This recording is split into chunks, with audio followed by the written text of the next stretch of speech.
دنیا بھر کے مزدوروں کے حقوق کی بات ہوتی ہے، لوگ بات کرتے ہیں، لیکن دنیا بھر کے مزدوروں کو اتنی آزادی تو ہوتی ہے کہ وہ اپنی تنخواہ طے کرا سکے کہ میں جو ہے ایک دن کا 700 روپیہ یا 800 روپیہ لوں گا۔ کتنی تنخواہ ہوتی ہے آج کل کے مزدوروں کی، جن سے آپ اپنا گھر بنواتے ہیں اور جن سے روزانہ کم سے کم 800 روپے تو لیتے ہی ہوں گے۔ تو کیا ایک مزدور سے زیادہ اہمیت کم ہے ان لوگوں کی جو دینی خدمت کے لیے اپنے آپ کو معمور کیے ہوئے، جنہوں نے اپنی جوانی کو جوانی نہیں سمجھا، اپنے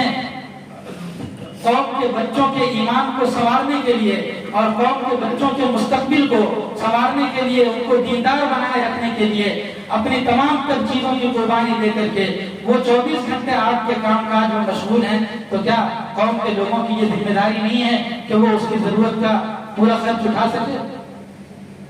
ہم بات تو کرتے ہیں اسلامی نظام کی، ہم بات کرتے ہیں کہ منبر و محراب سے بات ہو اللہ کے رسول صلی اللہ علیہ وسلم کی تعلیمات کی، لیکن تائید کرتے ہیں کفر کے نظام کی، تائید کرتے ہیں ظلم کے نظام کی، تائید کرتے ہیں اشتراکیت کے نظام کی جو یورپ اور امریکہ میں چل رہا ہے، لیکن اسلام کے نظام کو ہم پسے پوچھ ڈال دیتے ہیں اور ہم سمجھتے ہیں کہ ہم نماز روزہ کر کے مسلمان سمجھے جائیں گے۔ سراسر ظلم ہے، سراسر نفاق ہے کہ ایک آدمی کو جتنا کام آپ نے دیا اس کام کے کرنے کے بعد وہ آزاد ہے، وہ اپنی زندگی میں جو چاہے کرے، لیکن مدارس کے ذمہ داران، مساجد کے ذمہ داران اپنے اس مدرس کو یا اپنے اس کام کرنے والے ملازم کو یہ پابند کرتے ہیں کہ اگر ہم تمہیں 10,000 روپے دے رہے ہیں تو اس 10,000 کے اندر تم مسجد کے اندر 24 گھنٹے زندگی گزارو، لیکن تمہیں ہرگز اجازت نہیں ہے کہ تم باہر گھوم کر کے کچھ اپنا کام کر سکو تاکہ تمہارے بیوی بچوں کی روزی روٹی چل سکے۔ آپ تصور تو کیجئے کہ 10,000 میں اس زمانے میں آپ کے گھر کا ناشتہ پورا ہوتا ہے؟ جس کے گھر کا ناشتہ پورا نہ ہو، ایک دن بیوی کی طبیعت خراب ہو جائے تو 10,000 کا بل بن جاتا ہے، تو کیا وہ اپنا پورا مہینہ اور پورا سال اس 10,000 روپے میں کیسے گزارا کرتا ہوگا؟ کہاں چلی جاتی ہے ہماری غیرت ایسے موقعوں پر؟ یہاں پر ہمیں اسلام کا نظام نہیں سمجھ میں آتا۔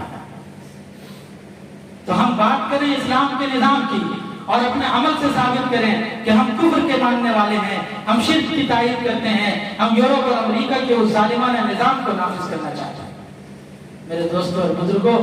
چونکہ میری بات دور تک جاتی ہے اور دوسرے لوگ بھی سنتے ہیں، میں بڑے درد دل کے ساتھ ان لوگوں سے، ابھی پرسوں ایک صاحب بتا رہے تھے، مدرسے میں پڑھاتے ہیں، وہ کہہ رہے تھے کہ مولانا میں جو ہے عصر کی نماز کے بعد اور جمعرات کے دن چھٹی ہو جاتی ہے تو میں چھٹی کے وقت رات میں نکلتا تھا، عشاء کی نماز کے بعد ٹوپیاں رکھے ہوا تھا اور دکان گھوم کر کے میں ٹوپیاں دکھاتا تھا تاکہ جو ہے میں بیچ سکوں، اور پھر اس کے حساب سے ٹوپی منگاتا تھا۔ صرف ایک دن کا کام تھا میرا، ذمہ داروں کو کسی نے کہہ دیا کہ تمہارے مولانا تو جمعرات کے دن بازار جا کے ٹوپی بیچتے ہیں، انہوں نے کہہ دیا کہ آپ کو پڑھانا ہے تو پڑھائیے ورنہ چھٹی کر دیجیے۔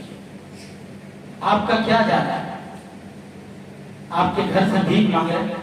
آپ تنخواہ نہیں دیں گے، آپ ان کی ضرورتیں پوری نہیں کریں گے، اور پھر وہ اپنا کچھ کرے تو آپ اس پر پابندیاں عائد کریں گے۔ نتیجہ یہ ہو رہا ہے کہ آپ دیکھ لیجئے لاک ڈاؤن کے بعد سے مدارس اسلامیہ کا رخ کرنے کے لیے ایک بھی شخص تیار نہیں ہے جو اپنے بچوں کو عالم یا حافظ بنا سکے۔ خدا پاک کی قسم، آپ ان پر اسی طرح کی پابندیاں لگاتے رہیں اور پھر یہ قوم اپنے بچوں کو عالم نہیں بنائے گی، دیندار نہیں بنائے گی، دین کا علم نہیں دے گی، تو یہ قوم روزی روٹی کا انتظام تو اللہ کے ہاتھ میں ہے، یہ قوم کسی نہ کسی طریقے سے اپنا پیٹ بھر لے گی۔ حضرت مولانا اشرف علی تھانوی رحمۃ اللہ علیہ نے فرمایا کہ تم کو چندہ نہیں دینا ہے تم مت دو، ان علماء کی تنخواہیں بند کر دو، ہم لوگ کوئی راشن کی دکان کھول لیں گے، کوئی چاول بیچ لے گا، کوئی دال بیچ لے گا اور تم سے اچھے طریقے سے بیچ کر کے زندگی گزار لے گا، لیکن یاد رکھنا 10 سال بعد 20 سال بعد جب تمہاری اولاد مرتد ہو جائے گی، اسلام سے پھر جائے گی، تب تم دیکھنا